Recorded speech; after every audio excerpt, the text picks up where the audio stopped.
Informe Bom Dia Advogado. A informação que chega mais cedo. Acompanhe neste sábado as principais notícias da semana. Comissão de Segurança Pública da Câmara aprova PL de medidas de proteção a advogados. A OAB Nacional obteve mais uma vitória com a aprovação do projeto de lei 5.190 de 2023, que garante medidas de proteção imediata a advogados agredidos durante o exercício da profissão. O PL foi aprovado pela Comissão de Segurança Pública e Combate ao Crime Organizado da Câmara dos Deputados e agora seguirá para a Comissão de Constituição e Justiça e de Cidadania. O vice-presidente da OAB Nacional agradeceu aos parlamentares, em especial ao relator da comissão, deputado Alfredo Gaspar, pelo apoio. Ele destacou a importância do projeto diante dos casos de agressões e assassinatos de advogados. A proposta visa garantir a segurança e a valorização profissional dos advogados, permitindo que obtenham medidas protetivas com maior agilidade. O deputado Alfredo Gaspar ressaltou a importância da advocacia para o país e a necessidade de proteger os advogados. Segundo a proposta, para se garantir a integridade física dos advogados, as medidas poderão ser concedidas independentemente da tipificação penal da violência, do ajuizamento de ação, da existência de inquérito policial ou do registro de boletim de ocorrência. Supremo decide que honorários advocatícios em causas privadas devem respeitar o CPC. O Supremo Tribunal Federal esclareceu em um acórdão que o tema de repercussão geral número 1255 se restringe às demandas em que a Fazenda Pública é parte. A deliberação veio em consonância com o pedido conjunto do Conselho Federal da Ordem dos Advogados do Brasil e da Advocacia Geral da União. O presidente da OAB Nacional e o presidente da Comissão Nacional de Estudos Constitucionais da Ordem destacaram a relevância da medida. A decisão do STF garante que as disputas entre partes privadas sigam as regras estabelecidas no Código de Processo Civil, evitando que sejam afetadas pelo debate sobre honorários advocatícios em casos envolvendo a Fazenda Pública. O entendimento é de que, nas disputas entre entes privados, os honorários advocatícios devem ser fixados entre 10% e 20% sobre o valor da condenação, do proveito econômico obtido ou, quando não for possível mensurá-lo, sobre o valor atualizado da causa, em conformidade com o tema 1076 do Superior Tribunal de Justiça. Advogado não deve receber honorários se não há pretensão resistida, decide Tribunal de Justiça de São Paulo.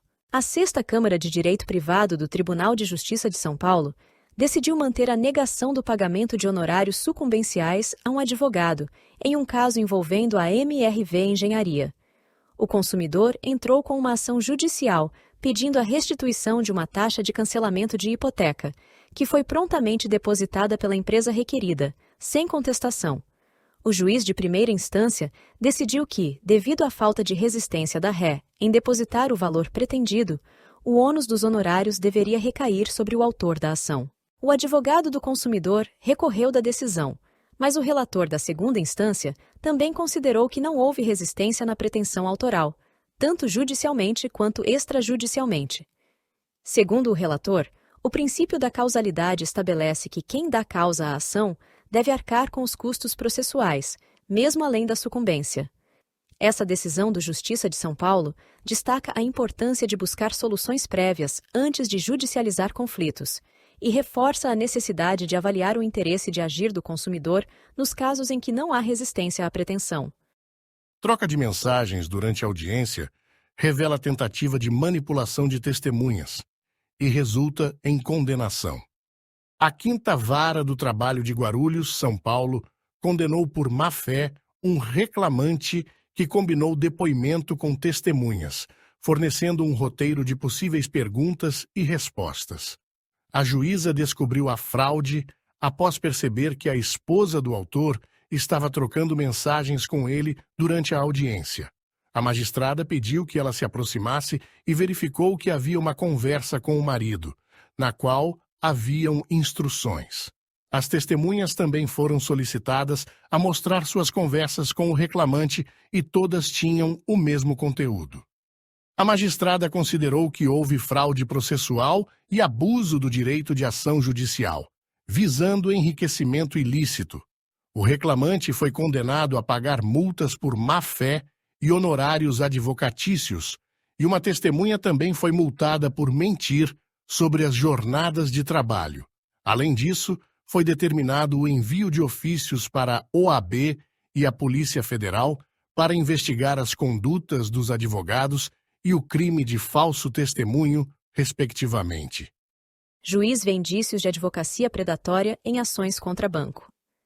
O juiz Edson Lopes Filho, da Terceira Vara Civil da Comarca de Tupã, São Paulo, julgou improcedentes 3 ações de segurados do INSS contra uma instituição financeira que alegavam terem sido vítimas de empréstimos indevidos. O banco contestou as 3 demandas, afirmando que houve contratação do empréstimo nos casos. Ao analisar a ação, o magistrado encontrou indícios de litigância predatória. Ele determinou que a Ordem dos Advogados do Brasil fosse informada para investigar possíveis infrações cometidas pelos advogados envolvidos nos casos, e também solicitou ao Núcleo de Monitoramento de Perfis de Demanda da Corregedoria Geral da Justiça que verificasse indícios de advocacia predatória. O informe Bom Dia Advogado está há 24 anos levando notícias aos operadores do direito.